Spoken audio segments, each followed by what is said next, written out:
తులారాశి వారు డిసెంబర్ 10 లోపు పొరపాటున కూడా ఈ 3 ప్రదేశాలకు వెళ్ళకండి. వెళితే మాత్రం మీకు పెను ప్రమాదం అనేది పొంచి ఉంది. తరువాత మీరు ఎంత బాధపడినా కూడా ఉపయోగం అనేది ఉండదు.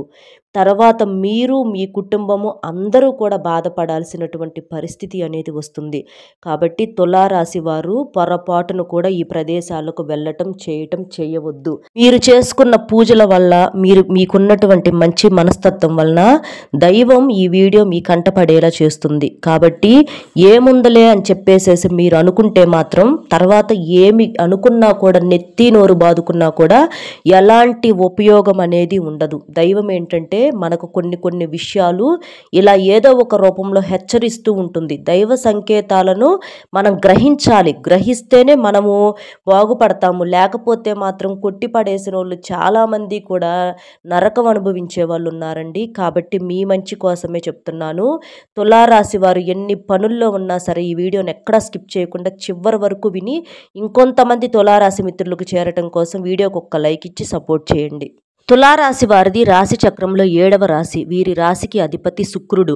చిత్తా నక్షత్రం 3-4 పాదాలు, స్వాతి నక్షత్రం 1-2-3-4 పాదాలు, విశాఖ నక్షత్రం 1-2-3 పాదాల్లో జన్మించినటువంటి వారు ఈ తులారాశి వారి కిందకు వస్తారు. వీరు చాలా తెలివైనటువంటి వారు. అలాగే వీరి యొక్క వ్యక్తిత్వము, మనస్తత్వము, ఆలోచన విధానం ఇవన్నీ కూడా చాలా సున్నితంగా ఉంటాయి. వీరు చేసే వృత్తి, విద్య, ఉద్యోగ వ్యాపారాల్లో కూడా మంచిగా లాభాలు అనేవి ఈ తులారాశి వారికి ఉంటాయి. అలాగే చాలా అందంగా కూడా ఉంటారు. వీరిని చూసినట్లయితే వీరు చాలా సున్నితమైనటువంటి మనస్తత్వం కలిగినటువంటి వారు.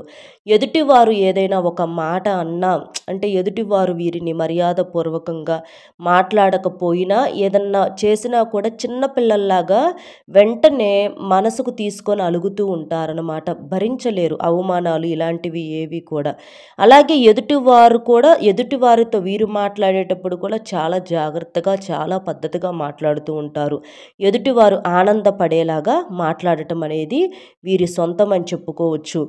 ఎందుకంటే వీరి రాశికి అధిపతి శుక్రుడు కాబట్టి శుక్రుడు ఏ విధంగా అయితే అందము, కళలు, విలాసాలు, ప్రేమ, సంపద, సామరస్యము మరియు సామాజిక సంబంధాలకు కారకత్వం వహిస్తూ ఉంటాడో అదేవిధంగా ఈ రాశి వారు కూడా తమ యొక్క మాటలతో ఎదుటి వ్యక్తులను మంత్రముగ్ధులను చేస్తూ ఉంటారు. ఇతరులను చాలా సులభంగా ఆకర్షిస్తూ ఉంటారు. శుక్రుడు ప్రభావం వల్ల వీరికి అందము, కళలు, సంగీతము మరియు మంచి విషయాలపై చాలా ఆసక్తి అనేది ఉంటుంది. వారి చుట్టూ ఉన్నటువంటి ప్రపంచంలో ఉన్న సౌందర్యాన్ని ఆస్వాదించడానికి చాలా ఇష్టపడుతూ ఉంటారు.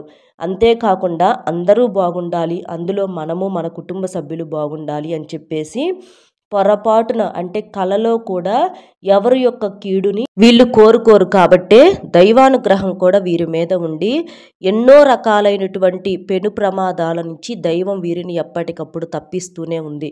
మనం చూసుకున్నట్లయితే ఈ మధ్య కాలంలో విపరీతమైనటువంటి వాహన ప్రమాదాలు, వాహన గండాలు, ఎప్పుడు ఈ ప్రమాదం ఏ సైడ్ నుంచి వస్తుందో, ఎవరి రూపంలో వస్తుందో మనం చెప్పలేము. మనం ఎంత జాగ్రత్తగా ఉన్నప్పటికీ కూడా ఎదుట నుంచి ప్రమాదం ఏ రూపంలో వస్తుందో మనం ఊహించలేని ఆ యొక్క రోజుల్లో మనం బ్రతుకుతూ ఉన్నాము. మీరు చేసిన పూజల వల్ల, మీరు చేసిన పుణ్యాల వల్ల, మీరు చేసిన దాన ధర్మాల వల్ల, అన్నింటికీ మించి మీ యొక్క మంచి మనస్తత్వం వలన ఆ దైవం యొక్క అనుగ్రహం అనేది మీ మీద ఉండి ఈ వీడియో మీ కంటపడటం అనేది జరుగుతుంది. మీకేంటంటే శుక్రుడి యొక్క ప్రభావం వలన ఎప్పుడూ కూడా అంటే ప్రపంచంలో ఎక్కడైనా మంచిగా వెళ్ళాలి, సరదాగా ఉండాలి, ఏదైనా దేవాలయాలను సందర్శించుకొని రావాలి, సరదాగా ఫ్యామిలీతో బయటికి వెళ్ళి తిరిగి కాస్త సంతోషంగా అంటే మనసు అనేది కాస్త తేలిక పడుతుంది అని చెప్పేసి ఖాళీ సమయం దొరికితే అలా ఫ్యామిలీని తీసుకొని బయటికి వెళ్ళటానికి ఎంతగానో ఇష్టపడుతూ ఉంటారు. కానీ మీరు మాత్రం ఈ డిసెంబర్ 10 లోపు ఈ 3 ప్రదేశాలకు మాత్రం పొరపాటును కూడా వెళ్ళవద్దు. వెళితే మాత్రం చాలా ఇబ్బంది పడాల్సినటువంటి అవసరం అనేది వస్తుంది. అలాగే మీకు కొన్ని గండాలు కూడా ఉన్నాయి. వాటి నుంచి బయటపడటం కోసం చిన్న పరిహారాలు కూడా నేను చెప్తాను, అవి చేసుకోండి. ముందుగా మీరు వెళ్ళకూడని ప్రదేశాల విషయానికి వచ్చినట్లయితే మీకు తెలియని ప్రాంతాలకు, తెలియని ప్రదేశాలకు పొరపాటున కూడా వెళ్ళవద్దు. అంటే మనం అన్నీ నేర్చుకోవాలి. మనం అన్ని రకాలు చూడాలి. ఇప్పుడు చూడకపోతే ఎప్పుడు చూస్తాము అని చెప్పేసేసి మీలో కొంతమంది ఏంటంటే ఏదైనా తెలియని ప్రాంతాలకు కానీ, తెలియని ప్రదేశాలు అంటే కొత్తగా పలానా చోట బాగుంటుంది. అక్కడికి వెళ్తే కుటుంబం కూడా చాలా సంతోషపడుతుంది. మనకు కూడా ఎప్పుడు పని ఒత్తిడి, ఎప్పుడు ఇవే ఉంటున్నాయి కదా! మన మనసుకు కూడా కాస్త ప్రశాంతంగా ఉంటుంది.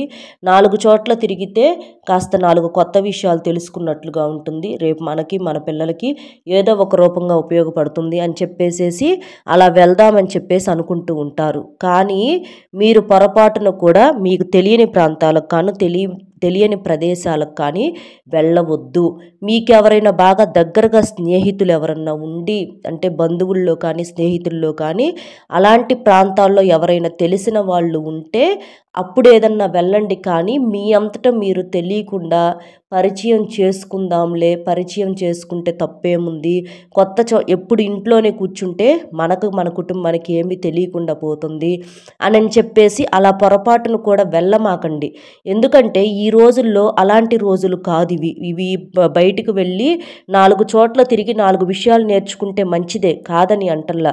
కానీ ఇప్పుడు రోజులు ఎలా ఉన్నాయంటే బయటికి వెళ్ళినటువంటి మనిషి ఇంటికి ఎలా వస్తాడో కూడా తెలియనటువంటి రోజులు అయిపోయినాయి. కాబట్టి ఎప్పుడు కూడా ముందుగా అందరూ అసలు ఎప్పుడు వెళ్ళొద్దు ఇంట్లో నుంచి బయటికి. ఎప్పుడు కూడా ఫ్యామిలీలో అందరూ కూడా ఒక చోటకు కలిసి కూటమిగా వెళ్ళమాకండి. ఇంట్లో కనీసం కొంతమందైనా ఉండేటట్లుగా ఇంట్లో నలుగురు ఉన్నారనుకోండి, ఒకళ్ళు ఇద్దరు వెళ్ళినా ఇంట్లో ఇద్దరు ఉండేటట్లుగా చూసుకోండి. ఫ్యామిలీ మొత్తం కూడా ఎప్పుడు వెళ్ళవద్దు. అది ఒకటి గుర్తుపెట్టుకోండి. తెలియని ప్రాంతాలకు వెళితే మాత్రం 4 కొత్త విషయాలు నేర్చుకునే సంగతి దేవుడెరుగు. మనం ఇంటికి ఎలా వస్తామో కూడా తెలియని రోజులు. నేర్చుకున్న విషయాలు, తెలుసుకున్న విషయాలు ఏదో మనం బ్రతకటానికి మన నోట్లోకి 4 వేలు పోతే చాలండి. ఇక అంతకు మించి నేర్చుకోవాలి, చేయాలని చెప్పి అనుకునేటటువంటి రోజులు కాదు. కాబట్టి అలాంటి ప్రాంతాలకు, అలాంటి ప్రదేశాలకు వెళ్ళొద్దు. ఇది మొట్టమొదటి పాయింట్. ఇక రెండవ ప్రదేశం వచ్చేటప్పటికి మీకు విలువ లేని చోటుకి మాత్రం వెళ్ళొద్దు. మిమ్మల్ని చూసినప్పుడు కొంతమంది ఏంటంటే విలువ లేని చోటు అంటే ఎక్కువ శాతం గమనించినట్లయితే బంధువులు ఏదైనా శుభకార్యాలకి, ఫంక్షన్స్కి అలాంటి వాటికి పిలుస్తూ ఉంటారు. అలా పిలిచి మరీ అవమానాలు చేస్తూ ఉంటారు. ఎందుకంటే మిమ్మల్ని చూస్తే వారికి నచ్చదు. మిమ్మల్ని చూస్తే అంటే మీ మాట కానివ్వండి, మీ యొక్క ప్రవర్తన కానివ్వండి, మీ యొక్క మంచితనం ఏంటంటే ఈ రోజుల్లో మంచి వాళ్ళని పిచ్చి వాళ్ళకులాగా చూస్తూ ఉంటారు కదా! అట్లా కొంతమంది ఏంటంటే పిలిచి మరీ అవమానాలు చేస్తూ ఉంటారు. అది ఎవరు ఏంటి మీ కుటుంబ సభ్యుల్లో అంటే బంధువుల వర్గాల్లో అది మీకు తెలుస్తుందనమాట. ఇలాంటి చోటుకి వెళ్తే మనకు అవమానం జరిగిద్ది, వాళ్ళు మొఖానే ఏదో ఒకటి అనేసేస్తారు అన్న జ్ఞానం అనేది మీకు తెలిసిద్ది. అలాంటి చోటకి వెళ్ళమాకండి. ఎందుకంటే వెళ్ళారంటే ఒకవేళ కర్మకాలి వెళ్ళారనుకోండి, అక్కడ వాళ్ళు ఏదో ఒక రకంగా ఖచ్చితంగా అవమానం అనేది చేసి తీరతారు. మీరు ఎంత మంచిగా ఉన్నా సరే వారు నెగిటివ్గా ఏదో ఒక మాట మాట్లాడటము, ఏదో ఒక పని చేయటము, ఏదో ఒక రకంగా మీ మనసునంతా కూడా ప్రశాంతంగా ఉన్న మీ మనసును గజిబిజి చేసి పంపిస్తారనమాట. అక్కడికి వెళ్ళొచ్చిన కాడి నుంచి మీ మనసులో ఉండదు. అలాంటప్పుడు ఆ యొక్క ఒత్తిడి మొత్తం తీసుకొచ్చి ఇంటికి వచ్చినాక ఇంట్లో కుటుంబ సభ్యుల మీద చూపిస్తారనమాట. భార్య పిల్లల మీదో లేదా భర్త పిల్లల మీదో అట్లా వచ్చిన కాడి నుంచి మీ మనసంతా కూడా గజిబిజి అయిపోయి ఇంట్లో అరుస్తూ ఉంటారు. కాబట్టి అలాంటి విలువ లేదు. మనకి తెలుసు వాళ్ళు మంచోళ్ళు కాదు, వాళ్ళు పద్ధతి గల మనుషులు కాదు. అలాంటి వాళ్ళతో మనకు సహవాసం అవసరంలా. ఎంత బంధువులైనా సరే అలాంటి వాళ్ళకు దూరంగా ఉండటమే మంచిది. కాబట్టి అలాంటి ప్రదేశాలకు ఎప్పుడు కూడా వెళ్ళమాకండి. ముఖ్యంగా ఈ డిసెంబర్ 10లోపు మాత్రం అసలు పొరపాటున కూడా వెళ్ళవద్దు. ఇది రెండవ ప్రదేశం అన్నమాట. ఇక మూడవ ప్రదేశం వచ్చేటప్పటికి మీరున్నటువంటి ఊరు విడిచి అంటే మీరు ఎక్కడైతే గ్రామాల్లో ఉంటున్నారో, పట్టణాల్లో ఉంటున్నారో, సిటీస్లో ఉంటున్నారో, ఎక్కడైతే ఉంటున్నారో ఆ ఊరు విడిచి, ఆ యొక్క సిటీ విడిచి, ముఖ్యంగా ఆ యొక్క దేశం విడిచి మాత్రం పొరపాటున కూడా ఏ ప్రదేశాలకు వెళ్ళొద్దు. వెళితే మాత్రం మీకు ప్రమాదం అనేది ఖచ్చితంగా పొంచి ఉంది. ఎందుకంటే అత్యవసరమైనటువంటి పని అది ఇదని చెప్పేసేసి ఒక్కొక్కసారి మనకు మనసులో వెళ్ళకూడదు, వెళ్ళొద్దు అని చెప్పి మన మనసు హెచ్చరిస్తూనే ఉంటుంది. అయినా సరే అక్కడ పని ఎలా ఉంటుందంటే మీరు అర్జెంటుగా రావాల్సిందే. ఇప్పుడు రాకపోతే మాత్రం ఆ యొక్క లైఫ్ అనేది మిస్ అయిపోతూ ఉంటది అనని చెప్పేసి మనకి అటు ఇటు కదలకుండా కొన్ని సార్లు అలాంటివి మీద పడుతూ ఉంటాయి. అలాంటి విషయాలకు వెళ్ళినప్పుడే చాలామంది కూడా విపరీతమైనటువంటి ప్రమాదాలతో చాలా ఇబ్బందులు పడ్డారు. కుటుంబాలు కూడా చాలా ఇబ్బందులు పడ్డాయన్నమాట. కాబట్టి అలాంటి ప్రదేశాలకు మాత్రం మీరు ఈ డిసెంబర్ 10 లోపు వెళ్ళొద్దు.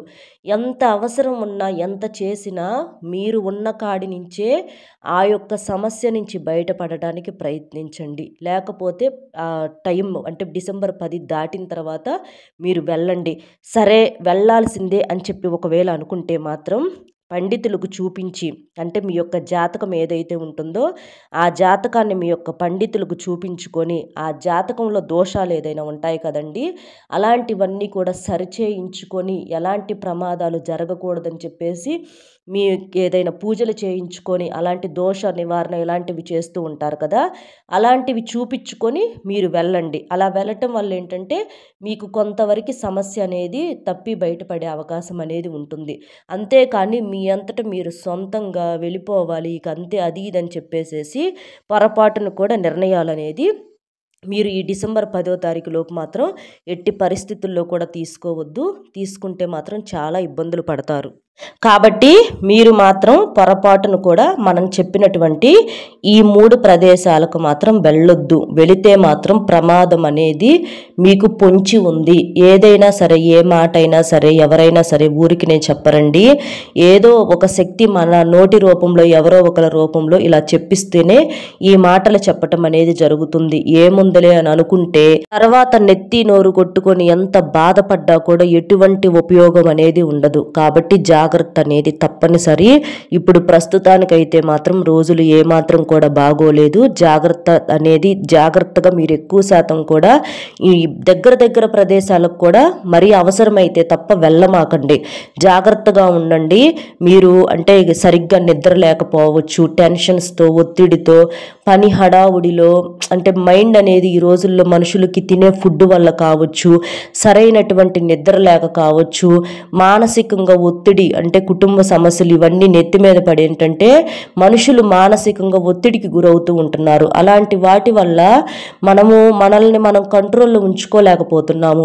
ఆ స్పీడు అలాంటివి తెలియకుండానే ఒక్కొక్కసారి అలాంటి పొరపాట్లు ఈ స్పీడ్ల వల్ల, ఇలాంటి వాటి వల్ల ఆలోచన విధానం సరిగ్గా లేకపోవటం వలన, సరిగ్గా నిద్ర లేక కూడా ఎన్నో ప్రమాదాలు జరుగుతూ ఉంటున్నాయి.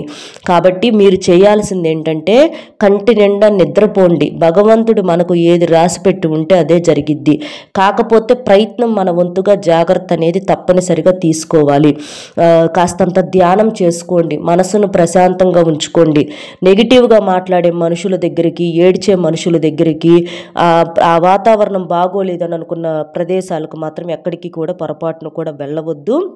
అలాగే మీరేంటంటే కుటుంబాన్ని చాలా బాగా చూసుకుంటూ ఉంటారు. కాబట్టి మీ మీద నలుగురు ఏడుపులు కూడా చాలా ఎక్కువగా ఉన్నాయి. కాబట్టి మీరు ఉప్పుతో దిష్టి అనేది తీసేసుకుంటూ ఉండండి. ఏదైనా బయటికి పని మీద వెళ్ళి వచ్చినప్పుడు చక్కగా బయట శుభ్రంగా కాళ్ళు చేతులు కడుక్కొని కాస్త గల్లులుప్పు ఎడమ చేత్తో పట్టుకొని కుడి నుంచి ఎడమకు 3 సార్లు, ఎడమ నుంచి కుడికి 3 సార్లు దిష్టి అనేది తీసేసుకోండి. ఇంకా మీ రాశికి అధిపతి శుక్రుడు కాబట్టి మీరు శుక్రవారాల పూట లక్ష్మీదేవి యొక్క ఆరాధన చేసుకుంటే మీకు బాగా కలిసి వస్తుంది. అలాగే మంగళవారాలు కూడా అమ్మవారి పూజ చేసుకుంటే చాలా మంచిది. శ్రీ సూక్తము, అష్టలక్ష్మి, కనకదార స్తోత్రాలు ఇవి చదువుకుంటే చాలా మంచిది. శుక్రవారాలు తెల్లటి రంగు పుష్పాలతో చక్కగా తెల్లని నైవేద్యంతో లక్ష్మీదేవి యొక్క ఆరాధన చేసుకుంటే చాలా మంచిది. గోమాతకు పూజ అనేది కూడా మీకు బాగా కలిసి వస్తుంది. గోమాతలో ముక్కోటి దేవతలు కొలువై ఉంటారు కాబట్టి గోమాతకు పచ్చిగడ్డిని తినిపించడము, లేదా ఆహారంగా ఏదైనా బెల్లం కానివ్వండి, పెసలు, నానబెట్టిన పెసలు, ఉలవలు ఇలాంటివి ఏదైనా తినిపించడం వలన ముక్కోటి దేవతల యొక్క సంపూర్ణ అనుగ్రహం అనేది కలుగుతుంది. మీకు ఇలాంటి మృత్యు దోషాలు ఏదన్నా ఉన్నా కూడా పూర్తిగా తొలగిపోయే అవకాశం అనేది ఉంటుంది. కాబట్టి కాబట్టి మీరు మాత్రం పొరపాటును కూడా ఎట్టి పరిస్థితుల్లో కూడా ఈ ప్రదేశాలకు మనం చెప్పినట్లుగా ఈ 3 ప్రదేశాలకు ఈ డిసెంబర్ 10 లోపు మాత్రం వెళ్ళటం కానీ చేయటం కానీ చెయ్యవద్దు. చేస్తే మాత్రం చాలా చాలా ఇబ్బంది పడే ఆ ప్రమాదం అనేది ఉంటుంది. కాబట్టి జాగ్రత్త అనేది తప్పనిసరి. మీకోసం మీ యొక్క కుటుంబ సంక్షేమం కోసమే ఇవన్నీ కూడా చెప్పటం అనేది జరుగుతుంది. ఏముందులే అని చెప్పి కొట్టిపడేస్తే మీ ఒక్కరే కాదు, మీతో పాటు మీ కుటుంబం కూడా బాధపడాల్సినటువంటి పరిస్థితి అనేది వస్తుంది. కాబట్టి మనం చెప్పినటువంటి జాగ్రత్తలతో ఒకవేళ ఏమన్నా మరీ అత్యవసరమైతే వెళ్ళొచ్చు. కానీ దాదాపుగా ఈ 10 లోపు మాత్రం డిసెంబర్ 10 లోపు మాత్రం మీరు వెళ్ళకుండా ఉంటేనే మంచిది. దేవుణ్ణి సందర్శించుకోవాలని ఎక్కువగా మీరు ఆరాటపడుతూ ఉంటారు. కానీ దైవాన్ని మనం ఇంట్లో కూడా పూజించుకున్నా కూడా మనకు పుణ్యం అనేది దక్కుతుంది. ఈ రోజుల్లో బయటికి వెళ్ళి దేవుడికి పూజలు, దేవుడికి అంటే మనం ఇచ్చేసుకునేటటువంటి రోజులైతే కాదండి. కాబట్టి పరిస్థితులను బట్టి రోజులకు తగ్గట్లుగా మనం కూడా ఆలోచిస్తూ పోతూ ఉండాలి. కాబట్టి జాగ్రత్త అనేది తప్పనిసరి. అర్థమైంది కదండి. మన వీడియో నచ్చితే ఒక చిన్న లైక్ ఇచ్చి సపోర్ట్ చేయండి. మీరు లైక్ చేయడం వల్ల వీడియో మరికొంతమంది మిత్రులకు చేరి వారు కూడా ఉపయోగించుకునే అవకాశం అనేది ఉంటుంది. మీకు తెలిసిన ఫ్రెండ్స్ ఎవరన్నా ఉంటే వారికి కూడా షేర్ చేస్తే హెల్ప్ అవుతుంది. మొట్టమొదటిసారిగా మన ఛానల్ చూస్తుంటే సబ్స్క్రైబ్ చేసుకొని పక్కనే ఉన్న ఆల్ అనే బెల్ని క్లిక్ చేస్తే నేను పెట్టే ప్రతి వీడియో కూడా ముందుగా మీకు నోటిఫికేషన్ రూపంలో చేరుతుంది. కాబట్టి ఒక లైక్ ఇచ్చి కామెంట్స్ దగ్గర హైప్ వస్తుంది. హైప్ దగ్గర పాయింట్స్ కూడా యాడ్ చేయొచ్చండి. ఇలా సపోర్ట్ చేస్తారని చెప్పి మనస్ఫూర్తిగా కోరుకుంటూ మరో మంచి విశేషంతో మళ్ళీ కలుద్దాం. కామెంట్లో ఓం శ్రీ మాత్రే నమః అనే కామెంట్ చేయండి. సర్వేజన సుఖినో భవంతు. నమస్కారం.